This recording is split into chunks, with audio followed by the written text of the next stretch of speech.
ज्येष्ठ नागरिकांना सरकारी खर्चाने तीर्थक्षेत्र दर्शन घडवणार। मुख्यमंत्र्यांची विधानसभेत घोषणा, लवकरच योजना अंमलात आणली जाणार।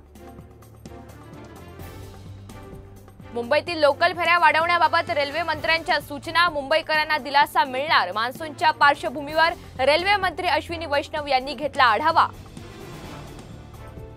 मुंबईसह रायगड, रत्नागिरीत सोमवारी अतिमुसळधार पावसाचा अंदाज, तर ठाणे, पालघर जिल्ह्यामध्ये मुसळधार पावसाचा इशारा कायम।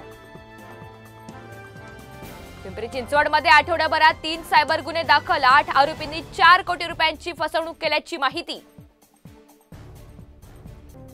तब्बल 4 तासानंतर खंबाटकी घाटातील साताऱ्याकडून पुण्याकडे जाणारी वाहतूक सुरळीत, बंद पडलेली गाडी वाहतूक पोलिसांनी हटवली।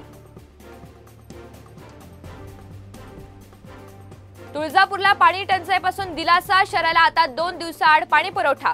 बोरी धरणातली पाणी पातळीत वाढ झाल्याने निर्णय।